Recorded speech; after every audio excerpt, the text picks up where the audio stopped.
인생에는 정말 때가 많죠. 아름다운 사람이라는 것은 지난 시간에도 말씀드렸듯이 주어진 때를 잘 구별하며 사는 사람입니다. 우리의 인생에도 저마다 때가 있죠. 봄과 여름과 가을과 겨울 4계절처럼 인생에도 봄 같은 계절이 있고 가을 같은 시절이 있고 겨울 같은 차디찬 날도 있습니다. 그냥 우리의 나이가 어렸을 때 봄이고 나이가 들어가면 겨울과 같은 것이 아니라 우리가 어떠한 경험을 했을 때 봄과 같은 시절도 있고 여름과 같은 때도 있죠. 저는 여러분들이 주일날들 여러분의 인생이 봄과 같은 그런 파릇파릇하고 생기가 돋아나는 여러분의 인생이 되시길 간절히 축복합니다. 중요한 것은 뭐예요? 내가 지금 내 인생이 봄인가 여름인가 그 때를 알고 거기에 알맞는 삶을 사는 것이죠. 그게 얼마나 아름다운 인생인가를 전도서가 우리에게 쭉 일러주는 거예요. 자, 지난 시간에 우리가 3장 1절의 말씀을 한번 다시 읽어볼까요? 전도서 3장 1절입니다. 범사에 계한이 있고 천하 만사가 다 때가 있나니 아멘. 그러면서 2절부터 8절까지 무려 7절에 걸쳐서 죽일 때가 있고 치료할 때가 있고 헐 때가 있고 세울 때가 있고 울 때가 있고 웃을 때가 있고 또 찾을 때가 있고 잃을 때가 있고 지킬 때가 있고 버릴 때가 있다 등등 이러한 때에 관해서 이야기했습니다. 오늘 말씀의 9절은 거기에 결론에 해당하는 거예요. 9절의 말씀 이어서 읽어보겠습니다. 전도서 3장 9절입니다. 일하는 자가 그의 수고로 말미암아 무슨 이익이 있으랴. 아멘. 그럼 이 세상에 여러 가지 동식물들이 있잖아요. 그 중에 하나님이 일하라고 부름받은 존재는 사람밖에 없어요. 사람만이 하나님의 부름을 받아서 어떠한 소명, 어떠한 일을 하라고 하나님이 우리에게 책임을 주셨어요. 창세기 1장 28절 우리가 너무나도 잘 아는 말씀입니다. 그죠? 하나님이 그들에게 복을 주시며 하나님이 그들에게 이르시되 생육하고 번성하여 땅에 충만하라. 땅을 정복하라. 바다의 물고기와 하늘의 새와 땅에 움직이는 모든 생물을 뭐하라? 다스리라 하시니라. 이게 한자 성경에 기반을 하다 보니까 또 옛날 그 문어체다 보니까 이게 다스리다, 번성하고 땅에 충만해라, 정복해라. 원어의 뜻은 하나님이 만드신 창조 세계를 잘 돌보라는 거예요. 청지기로서. 우리 교회 직분 중에도 집사라는 거 있잖아요. 집사. 잘 돌보고 관리하라는 거죠. 집사라는 그 직분의 뜻은 뭐예요? 시중 드는 자죠. 우리 많이 요즘은 없어졌지만 옛날에 그 패밀리 레스토랑 거기 가면 그분들 딱 오셔서 반갑습니다. 조금 약간 좀 부담스러워. 그러면서 어때요? 높이를 낮추죠. 무릎을 숙여가지고 고객이 앉아있는 눈높이에 맞춰서 주문을 받고 조금 과하다 싶을 정도로 친절을 베풀잖아요. 그래서 식탁에서 시중 드는 자의 뜻이 집사라는 뜻하고 똑같습니다. 그래서 옛날에도 어떤 큰 가문, 집이 있으면 그 집을 관리하는 사람을 가리켜서 집사라고 하잖아요. 네, 그런 거죠. 하나님 우리에게 그런 청지기, 집사로서 하나님이 지으신 이 세상의 모든 창조의 세계를 하나님이 우리에게 맡겨주신 거예요. 어떻게 하라고? 잘 돌보고 관리하라고. 그러니까 하나님은 우리에게 그런 사명으로 일을, 사역을 우리에게 주시면서 우리를 불러주셨단 말이죠. 그 수고로 말미암아 우리가 무슨 이익을 받느냐는 거예요. 오늘 9절의 말씀은 우리가 그렇게 해서 무슨 이익이 있냐는 거예요. 다시 말하면 나에게 다가오는 때를 우리가 애쓰고 수고한다고 해서 내가 그 때를 바꿀 수 있느냐는 거예요. 내가 새벽부터 일어나서 1시간, 1분 허투루 쓰지 않고 노력한다고 해서 나에게 주어지는 때를 쉽게 바꿀 수 있냐는 거죠. 자, 세번역 성경으로 다시 9절의 말씀을 읽어볼게요. 세번역 성경으로요. 전도서 3장 9절입니다. 사람이 애쓴다고 해서 이런 일에 무엇을 더 보탤 수 있겠는가? 아멘. 보탤 수 있다는 거예요? 없다는 거예요? 없다는 거죠. 없다는 거예요. 세울 때가 있고 허물 때가 있고 찾을 때가 있고 잃을 때가 있는데 우리가 아무리 애쓴다고 그것을 내 마음대로 뒤집고 바꿀 수 있냐는 거예요. 그러니까 우리가 할 일은 그걸 바꾸려고 애를 쓰지 말고 나에게 지금 어느 때가 주어지는지를 알아차리고 분별하는 게 더 지혜롭다는 거죠. 그러한 삶의 자세로 살라는 거예요. 하나님의 시간을 인간이 변화시키는 것은 여간 어렵지 않습니다. 아니, 불가능에 가깝습니다.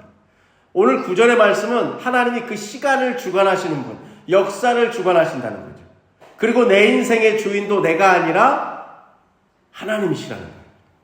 몇 주 전에도 말씀드렸지만 전도서의 말씀은 마음, 우리가 마음 먹기에 달렸다고 하지만 마음에 우리가 주로 휘둘려요. 내가 마음을 부려요.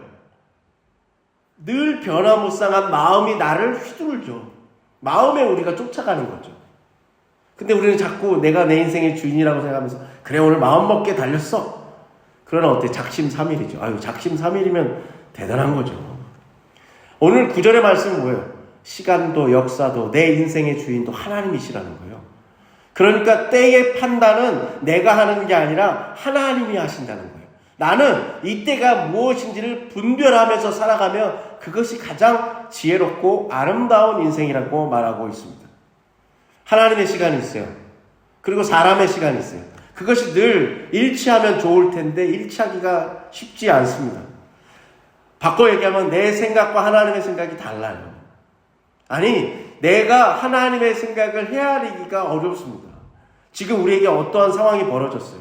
가정에, 일터에, 그리고 심지어 남도 모르는 내 마음속에 어떠한 고요한 파동이 일어나요. 하나님 도대체 무슨 생각이실까? 우리가 그걸 다 알아차릴 수 없다는 거예요. 그러나 성경이 우리에게 일관되게 말씀하는 것은 우리에게 벌어지는 수많은 사건들 있잖아요. 오늘 나에게 어떤 일이 벌어졌어요. 오늘도 아침에 눈을 떠서 교회에 오기까지 이런저런 일이 있었어요. 내 마음에 그런 생각이 안 들었는데 불쑥 어떤 마음 생각이 내 뇌리에 꽂혀서 달아나질 않아요. 내 자녀들 때문에 늘 고심을 해요. 이런 일들이 무관하지 않다는 거예요. 하나님이 그 가운데 하나님이 역사하신다는 거예요. 그냥 우연히 벌어지는 일이 아니라 하나님의 섭리와 때가 있다는 거예요. 그걸 믿고 나는 기다리는 거죠. 기도하는 거죠. 내가 할 수 있는 준비와 애씀을 하는 거죠. 우리는 내가 바라는 것이 당장 이루어지길 바라요. 제가 막 뭘 원해요. 근데 이것이 좀 빠른 시일 내에 이루어지길 바란단 말이에요. 심지어 사랑하는 가족이 함께 믿음 생활하는 것도 우리가 간절히 기도하면서 원하지만 빨리 이루어지길 바란단 말이죠. 그러면 그게 빨리 이루어지면 우리는 그것을 은혜라고 생각하고 복이라고 생각하고 하나님의 놀라운 사랑이라고 생각해요. 그러나 그게 아닐 수도 있다는 거예요. 하나님의 시간과 하나님의 생각과 나는 다르기 때문이에요. 그러면 잘 산다는 건 뭐냐? 내가 바라는 거, 더 솔직하게 말하면 내 욕망. 내 욕망이 조금 늦춰진다 할지라도 하나님의 시간에 맡기고 사는 거예요. 지금은 막 배가 고파요. 당장 뭐 맛있는 걸 내가 입속에 넣고 싶지만 지금 예배를 드리고 나서 끝나고 함께 교우들과 먹을 때까지 기다리는 거예요. 때가 되면 하나님이 이루십니다. 여러분, 이것을 믿는 것이 믿음이고 이것이 하나님에 대한 신뢰입니다. 그게 오늘 9절에 담긴 하나님의 말씀의 의미죠. 자, 10절도 이어서 읽어볼게요. 전도서 3장 10절입니다. 하나님이 인생들에게 노고를 주사 애쓰게 하신 것을 내가 보았노라. 아멘. 오늘도 우리 권사님 기도에 노고가 나왔잖아요. 부모님의 노고. 여러분, 노고라는 뜻은 출산할 때 특별히 우리 여성분들이 겪는 그 산통, 출산의 고통, 여러분, 그것도 여기에 노고에 포함되는 거예요. 그런 애를 낳아보셨지만 아시겠습니다만 그런 고통이 노고예요. 살다 보면 우리가 부득이하게 경험할 수밖에 없는 고통이 있어요. 억울함이 있어요. 뜻하지 않는 괴로움을 느껴요. 원하지 않지만 내게 다가오는 그 괴로움과 고통을 받아들여야 된다는 거예요. 하나님이 인생들에게, 사람에게 뭘 줬어요? 그 고통을 주셨어요. 여러분, 이 말씀을 그냥 우리가 쑥 읽으면 아무것도 아닌 것 같은데 가만히 생각하면 우리에게 다가오는 느닷없는 고난과 고통과 애석함과 억울함, 이 모든 것이 누가 주셨다? 하나님이 주셨다라고 생각하면 그것을 대하는 우리의 태도가 달라져요. 여러분, 괴로움이 발생했을 때 사람은 왜 이런 일이 생겼지? 왜 나한테 이런 일이 생겼지? 하고 생각합니다. 여러분, 다시 말씀드려요. 오늘 이 10절의 말씀을 잘 이해하시면 여러분이 삶에 다가오는 고통과 느닷없는 나에게 주는 괴로움을 대하는 인생의 태도가 달라져요. 인생을 바라보는 시각이 달라져요. 우리에게 어떤 일, 괴로움이라고 하는 일이 발생하면 사람은 먼저 생각을 해요. 이게 뭐지? 이 일이 왜 하필 나한테 생겼지? 그리고 자꾸 생각하고 그것을 펼쳐놓고 이해하려고 애를 써요. 앞뒤 순서, 이래서 생겼나? 저래서 이게 나한테 온 건가? 이해하려고 애를 써요. 그러면서 나에게 벌어진 괴로움과 고통을 해석하려고 애를 쓴다는 거예요. 물론 나한테 이런 일이 벌어지지 않았으면 좋았을 텐데 우리가 애를 써요. 그러나 생각하고 이해하고 해석하면서 우리가 뭘 하냐면 그 고통을 받아들이기 시작해요. 받아들이기 시작해요. 내가 제대로 해석하면 내 속에 그게 들어와요. 괴로움이. 튕겨져 나가는 게 아니라. 그러면서 여러분 그 모든 과정을 거치면서 소위 분석과 검토를 하면서 우리가 내 입장이 생겨요. 뭐에 대한 입장이요? 그 괴로움과 느닷없는 고통에 대한 내 입장이 생긴다는 말이죠. 하나님이 그걸 우리에게 계속 주는 거예요. 하나님은 우리에게 로봇과 같이 기계처럼 그냥 때 되면 떨어지면 기름 주고 여러분 전력을 주고 에너지를 공급해 주는 게 아니라 우리는 살아있는 인격체잖아요.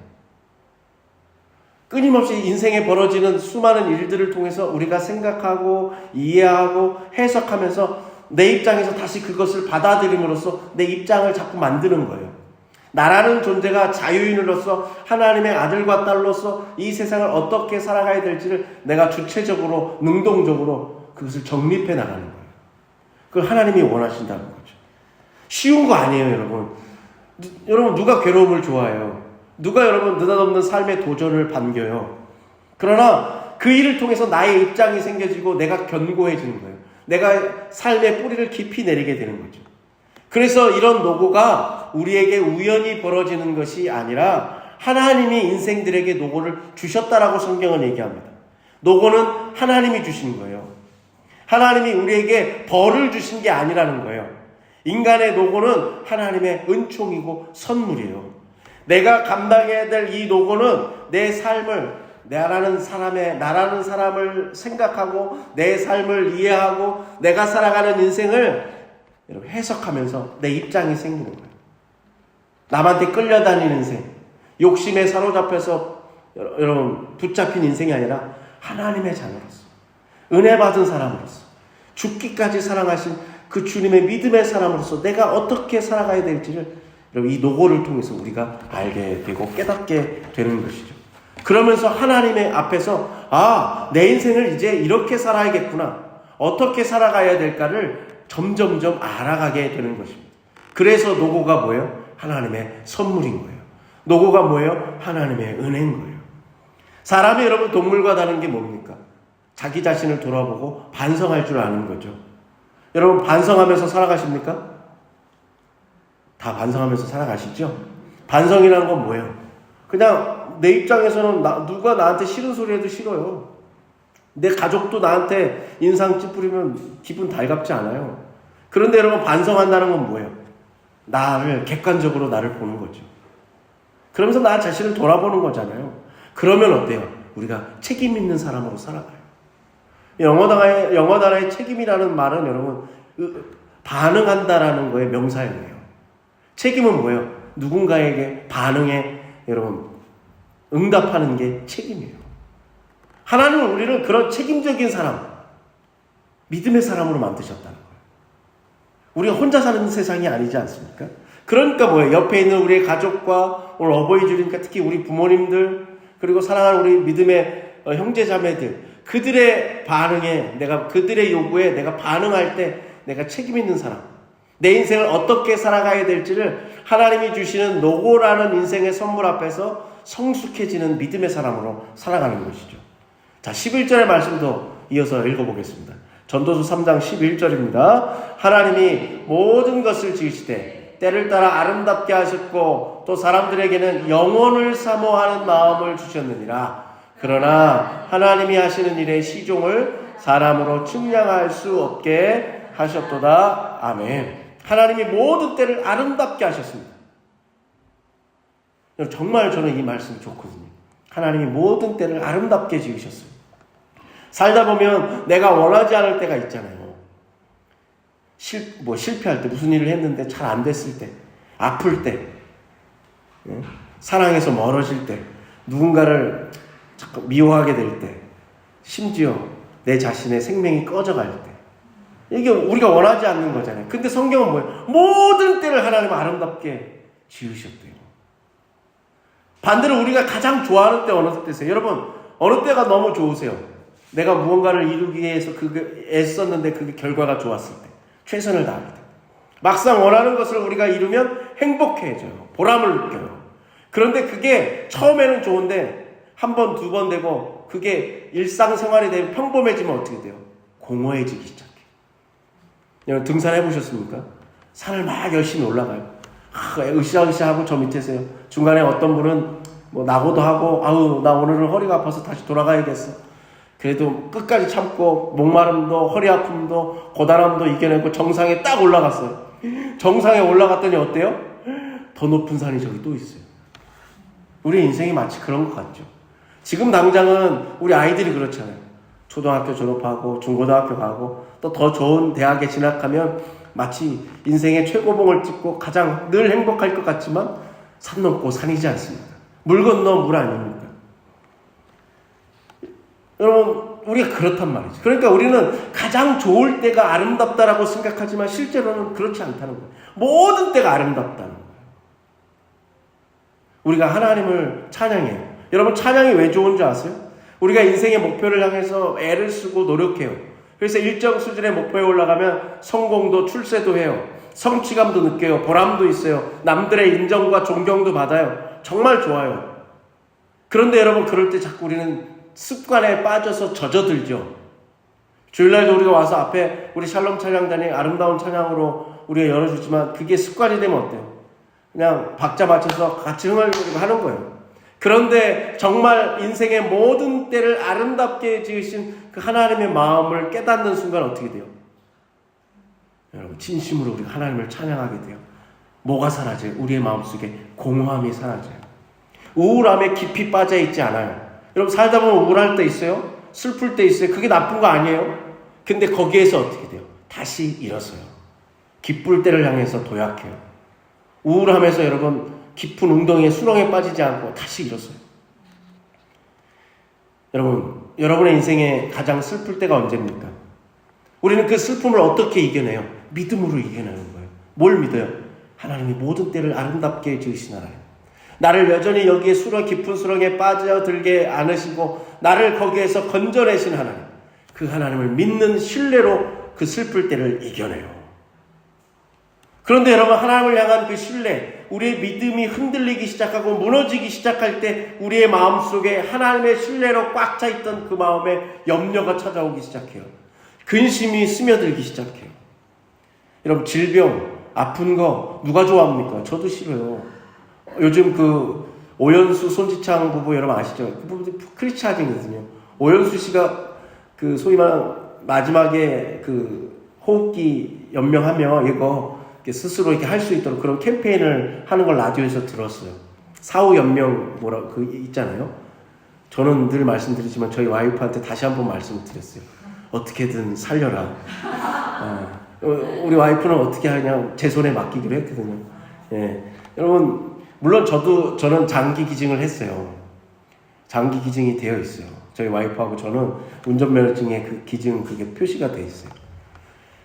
여러분 물론 그 마음으로 살고 제가 말씀은 뭐 어떻게든 살리라고 하지만 그렇게 할 수 없죠. 남아있는 가족을 위해서라도 또 행복한 인생의 마음을 위해서 그럴 수 없죠. 여러분 아프지 않으면 좋죠. 그러나 우리가 질병과 아픔을 통해서 뭘 알게 돼요? 건강할 때 내 건강을 잘 돌보는 것이 얼마나 큰 은혜고 우리가 해야 될 일을 깨닫게 되잖아요. 그런 것처럼 마음의 병도 마찬가지예요. 절망, 근심, 염려, 우울증. 한 10년 전부터 우리 교단에 소위 말하는 구역 공과 교재가 있는데 거기에 우울증이 매년 들어가요. 인구에 너무 많은 특히 중년 이상의 우리 어르신들 가운데 우울증에 걸린 분들이 너무나도 많기 때문에 그걸 대하는 시선도 달라졌죠. 여러분 마음의 병도 마찬가지예요. 여러분 노고는 하나님이 주셨어요. 안 겪으면 좋아요. 그러나 그 노고를 제대로 앓고 나면 우리는 성숙해요. 자라요. 이것이 하나님이 우리에게 주신 선물이라는 거예요. 여러분, 어리석음은 반대로 뭐예요? 내가 지금 어느 때에 있는지를 잘 알아차리지 못해요. 그리고 늘 남의 때를 부러워하는 인생이 어리석은 거죠. 여러분, 나이 드는 거 싫으세요? 예전에는 좀 얼마 전까지만 해도 저도 나이를 좀 안 들었으면 싶다 했는데 저는 이제 달라졌어요. 그냥 예전같이 제가 더 생생하고 건강하지 못하고 더 뭐 소위 말하는 푸릇푸릇하지 못해도 저는 지금이 좋아요. 지금이 가장 좋다고 생각해요.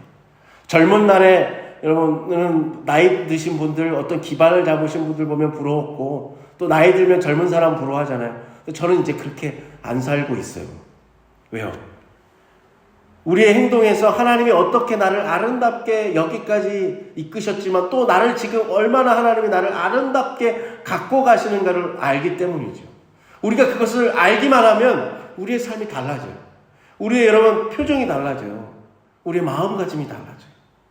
그럼 우리의 기도가 어떻게 달라지는가요? 하나님, 이 시간 속에 오늘이라고 하는, 현재라고 하는 나의 인생에서 감춰져 있는 아름다움을 볼 수 있도록 하나님 제 눈을 열어주세요. 여러분 요즘 힘드십니까? 여러분 이렇게 기도해 보세요. 하나님, 이 힘든 때 어떤 감춰진 아름다움이 있기 때문에 이 힘듦을 주셨어요. 하나님 잘 이겨내서 정말 멋진 아름다움을 발견할 수 있도록, 누릴 수 있도록 하나님 도와주세요. 여러분 그렇게 기도하시면 느닷없는 고통과 괴로움이 그냥 고통과 괴로움이 아니에요. 나는 이미 훌쩍 커졌어요.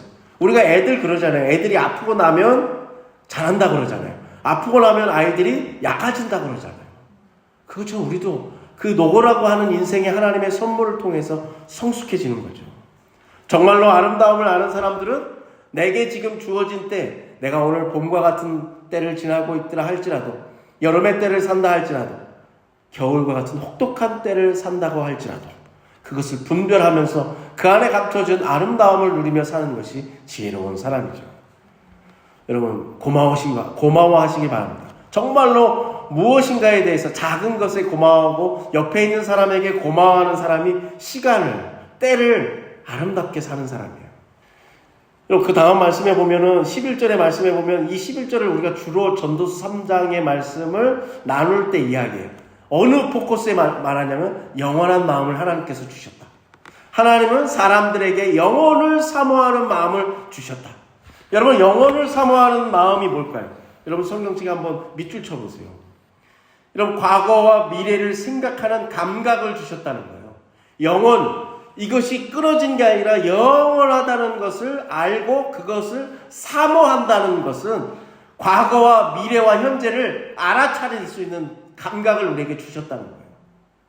하나님을 믿는 사람들에게만 영혼을 사모하는 마음을 준 게 아니라 모든 사람에게 주셨다는 거예요. 우리 지난 시간에 말씀드렸듯이 성 어거스틴이 그랬잖아요. 인간은 과거를 통해서 과거를 기억할 때 현재로 불러오죠. 현재에서 현재를 목격할 때 그 현재라는 것을 알아차리죠. 미래에 대해서는 앞으로 일어날 일을 기대할 때 오늘 현재에서 미래를 체험하게 되잖아요. 여러분 그런 감각을 주시는 것이 영혼을 사모하는 마음을 주셨다는 거예요. 하나님이 그리고 뭐라고 그래요? 하나님이 하시는 일에 처음과 끝이 있다는 거예요. 그런데 사람들이 그 처음과 끝을 측량 알아차릴 수 있게 하지 않으셨어요. 못 알아차리게 만드셨어요. 영원이라는 것은 여러분 무슨 뜻일까요? 영원이라고 하는 것은 성경에 쓰여진 이 단어의 뜻은 감추다입니다. 감춰져 있다는 거예요. 영혼은 인간에게 감춰져 있는 거예요. 하나님이 하시는 일의 전모를 인간은 알고 싶어요. 우리도 그렇잖아요. 알고 싶어 하잖아요. 그러나 하나님은 그걸 감췄다는 거예요. 그래서 사도 바울이 그래서 이런 말을 합니다. 우리 잘 알고 있는 4장에 이런 말씀을 써요. 고린도전서 13장 12절의 말씀 한번 읽어볼까요? 고린도전서 13장 12절입니다. 우리가 지금은 거울로 보는 것 같이 희미하나 그때에는 얼굴과 얼굴을 대하여 볼 것이요. 지금은 내가 부분적으로 하나 그때는 주께서 나를 아신 것 같이 내가 온전히 알리라. 아멘. 영혼을 감추셨어요. 하나님이 하시는 일의 시종, 전모를 다 알지 못하도록 감춰놨어요. 그래서 우리가 볼 때는 힘이에요. 그래서 우리가 다 이해할 수 없어요. 그러니까 여러분 그런 사람들 있죠. 하나님의 뜻이 이거라고 자신 있게 막 말하는 사람들 있잖아요. 진짜 조심하셔야 돼요. 이렇게 하면 복 받습니다. 이렇게 하면 천국 갑니다. 이렇게 해야 됩니다. 막 거침없이 얘기하는 사람들 있어요. 거침없이는 하나님의 사랑과 복음만 거침없이 전하세요. 이게 하나님의 뜻이라고 막 호언장담하는 사람은 어떻게 해야 돼요? 멀리 하셔야 돼요. 어느 목회를 하시는 분이 어느 신부님이 그 중남미에 있는 니카라과하는 조그마한 계속해서 어려움이 있는 이 나라에서 목회를 하셨던 사목을 하셨던 신부님이 이런 책에 이런 말을 썼어요. 한번 읽어볼까요? 모든 인간은 하나님의 사랑으로 인하여 마음속 상처를 입고 태어난다. 하나의 목마름을 안고 태어난다. 우리는 비록 하나님을 뵙지는 못했지만 사람이란 낯선 곳에 태어나서 겨울이 되면 한 번도 가본 적 없는 태초의 고향에 대한 신비로운 향수를 피 속에 느끼고 방향도 모르면서 고향을 찾아 떠나는 철새와 비슷한 존재다. 그들은 약속된 땅이 부르는 소리를 들은 것이다. 하나님의 마음속에 뭐가 있어요? 하나님은 사람의 마음속에 상처를 주셨대요. 이 상처가 다른 이름으로, 그러면서 철새와 같다 그러잖아요. 그리움, 동경, 이런 걸 우리 마음속에 줬다는 거예요. 그래서 뭔지는 모르지만 여러분, 가야 할 거, 철새들이 그 약속된 땅을 향해서 가듯이 우리도 그 본향을 향해서, 그게 어딘지는 정확하게 모르는데 거기를 향해서 그 사모하는 마음, 동경하는 마음, 그리운 마음이 우리 안에 있다는 거예요. 그래서 여러분, 신약성경 읽어보면 예수님이 이 땅에 오셔서 그게 뭐라고 그래요? 회개하라, 뭐가 가까이 왔느니라? 천국이 가까이 왔느니라. 하나님의 나라가 가까이 왔느니라. 예수님이 그 말씀을 제일 먼저 하잖아요. 야, 너희들 뭐 이렇게 해갖고 열심히 살아? 교회 회당 열심히 다니고 봉사에 헌신해, 줄 빠지지 마, 이런 거 하지 않으시죠. 회개하라, 천국이 가까이 왔느니라. 그러면서 계속해서 말씀하셨던 게 뭐예요? 하나님의 나라는 그렇다는 거예요. 복 있는 사람은, 하나님의 나라를 이 땅에서 사는 사람은, 복 있는 사람은 그렇게 산다는 거예요. 무엇을 입을까 먹을까 마실까 염려하지 않고 아무리 힘들어도 먼저 하나님의 나라와 의를 구한다는 거예요. 그러면 하나님이 그 사람은 반드시 챙긴다는 거예요. 이 모든 것을 너희에게 더하시리라. 여러분, 그러면 우리는 어떻게 하면 돼요? 하나님은 우리 모두에게 때를 주셨어요. 우리 모두에게, 다른 말로 말하면 인생을 주셨어요. 우리 모두에게 삶의 기회를 주셨어요. 그걸 우리는 어떻게 하기만 하면 돼요? 분별하기만 하면 돼요. 그리고 그 때를 한껏 누리면서 행복하게 살기를 하나님은 원하세요. 막 노심초사 막 신중하게 이러면 안 돼, 저러면 안 돼. 아니요.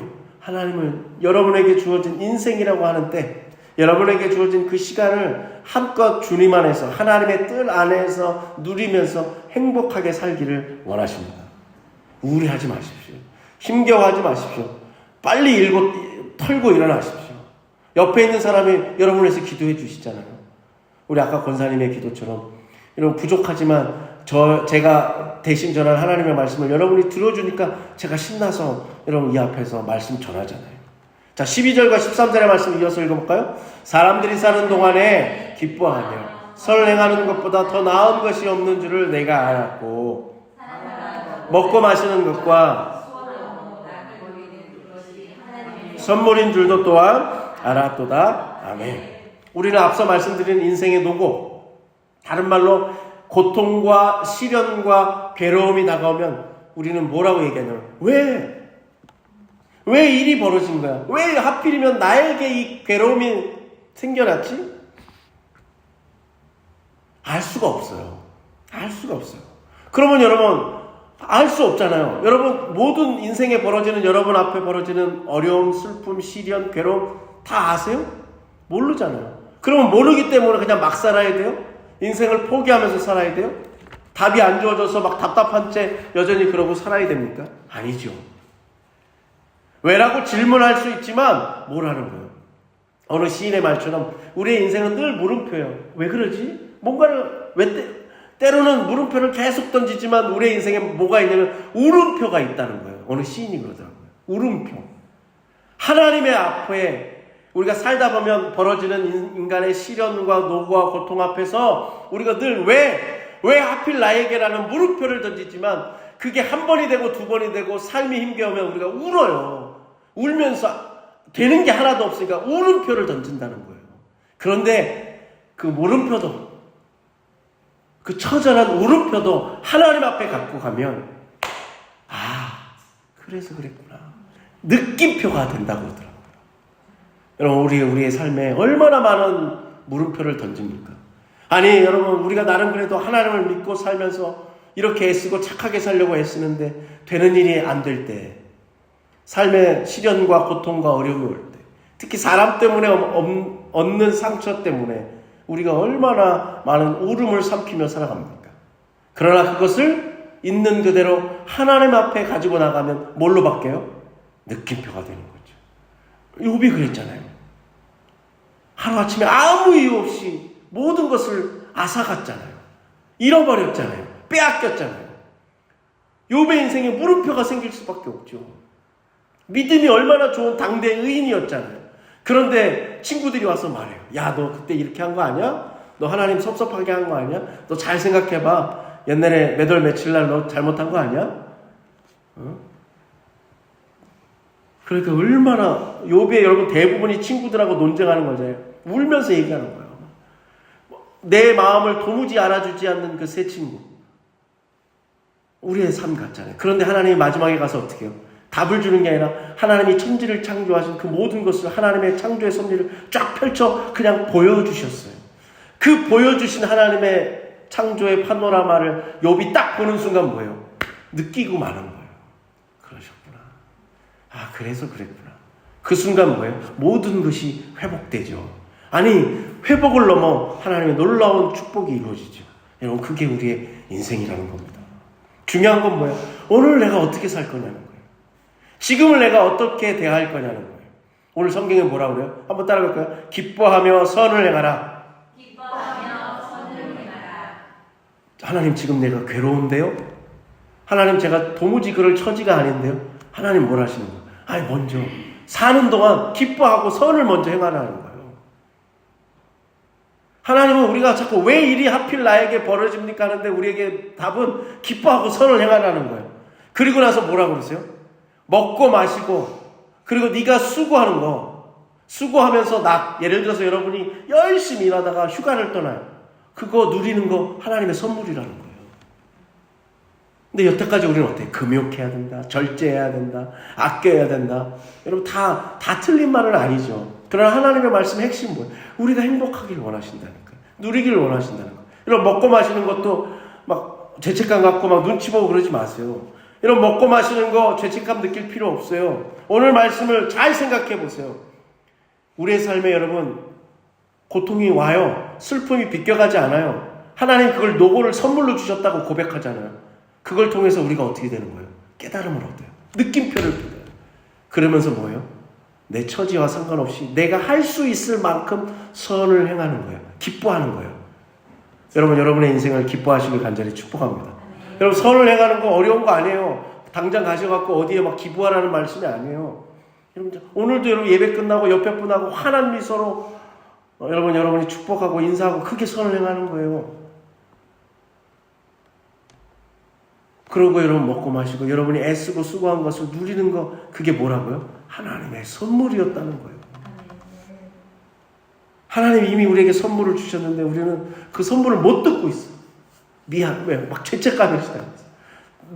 우리 분명히 나한테 하나님 이만한 선물을 주셨는데 아직도 포장지를 못 들고 선물을 모셔다 놓고, 그래 내가 선물 받았지. 여러분, 그러면 안 되지 않습니까? 그죠? 여러분, 선물 받으신 만큼 행복하게 사시길 간절히 축복합니다. 삶을 우울하게 사는 건 뭐예요? 그 선물을 누리지 못하는 거예요. 14절의 말씀도 이어서 읽어볼까요? 14절입니다. 하나님께서 행하시는 모든 것은 영원히 있을 것이라. 그 위에 더할 수도 없고 그것에서 덜할 수도 없나니 하나님이 이같이 행하심은 사람들이 그의 앞에서 경외하게 하려 하심인 줄을 내가 알았도다. 아멘. 하나님이 하시는 일은 영원해요. 인간이 그 위에 하나님이 하시는 일에 더할 수도 뺄 수도 없어요. 며칠 여러분 비가 내렸잖아요. 산 위에 막 비가 내려요. 그 빗물이 모여가지고 실개천이 돼서 막 밑으로 흘러가요. 그게 또 여러분 개울에 막 실개천들이 합쳐져요. 그게 또 강을 이루어요. 강이 흘러서 어디를 향해 가요? 바다를 향해 가죠. 여러분, 하나님은 어떤 분이십니까? 이 세상에 일어나는 일들은 변화가 많아요. 늘 변화하잖아요. 하나도 여러분 옛날 그대로인 게 없어요. 지금도 여러분 시간이 1초 1초 지나가잖아요. 매일 우리에게 새로운 걸 주세요. 하나님의 섭리대로 내 자신도 이끄신다는 거예요. 하나님이 우리에게 그렇게 하시는 이유는 뭐예요? 맨 마지막에 답이 나오죠. 사람들이 하나님 앞에서 뭐하게 하기 위해서? 경외하게 하기 위해서. 그래서 우리에게 시간을 주신 거예요. 인생을 주신 거예요. 여러분, 경외는 뭐예요? 두려움이에요. 하나님에 대한 두려움이에요. 내가 얼마나 별 볼 일 없는 사람인지, 내가 언젠가는 죽는지, 내가 얼마나 때로는 조금만 잘 되면 어깨에 힘이 들어가고 오만한지, 내가 조금 해놓고도 마치 내가 한 것처럼, 기도원처럼 여호와를 위하여, 기도원을 위하여 살짝 자기 이름을 집어넣는 그 기도원처럼 내가 그렇게 부족한 사람이라는 거예요. 그러나 하나님 앞에 나가면 그걸 다 내려놓고 무너진다는 거예요. 나를 쉽게 말하면 나대지 않게 해주신다는 거예요. 하나님 속에 머물게 해주시는 게 여러분 우리에게 계속 시간을 주시고 새로움을 겪게 하고 인생의 노고를 겪게 하시는 까닭이라는 거죠. 여러분, 잘 사는 건 뭡니까? 잠언의 말씀에 이어서 하나님을 경외하면서 사는 거예요. 하나님을 경외하는 그 두려움 속에 머물며 사는 거예요. 그러면서 내가 할 일은 뭐냐? 그 안에서 하나님의 삶을, 하나님이 이 세상을 이끌어 가시는 섭리, 하나님이 인도하시는 은혜가 어떤 것인지를 잘 헤아리는 거예요. 이치를 알아가는 거예요. 배우는 거예요. 그게 여러분 깊이 생각하는 거예요. 하나님을 두려워하고 깊이 생각하면 우리 인생을 잘 살 수밖에 없습니다. 오늘 우리가 많은 걸 전도서의 말씀을 통해 깨달았잖아요. 내게 주어지는 인생의 노고도 우리가 말씀을 붙들면 여러분 내게 주어지는 재앙이 아니요 벌이 아니요 징계가 아니요 하나님의 선물이요, 나를 살리고 나를 성숙시키고 나를 더 좋은 인간으로 만드는 하나님의 선물이라는 것을 우리가 오늘 깨닫고 있지 않습니까? 여러분, 오늘 말씀을 마무리하면서 15절의 말씀을 읽어볼까요? 15절입니다. 이제 있는 것은 옛적에 있었고 장래에 있을 것도 옛적에 있었나니 하나님은 이미 지난 것을 다시 시니라. 아멘. 우리가 아무리 애를 써도 그게 헛될 수밖에, 다 하나님의 일을 알아차릴 수 없잖아요. 하나님이 하시는 일의 시종, 전모를 알 수 없다니까요. 우리가 할 수 있는 거, 여러분 3살 때 무슨 일 하시는지 기억나세요? 여러분 가장 어렸을 때 기억나세요? 제가 말씀을 준비하면서 내가 몇 살 때까지 기억을 하시? 제가 최대한 생각할 때 한 4살? 4살 때 어머니의, 그 다음에 5살 때. 이게 기억나더라고요. 그러나 그것도 저의 왜곡된 기억일지 모르죠. 예. 우리가 지난날 저질렀던, 알게 모르게 저질렀던 인생의 실수와 실패가 있잖아요. 여러분 그거 다 기억하세요? 잊어버리기도 하죠. 그러나 하나님은 잊지 않으세요.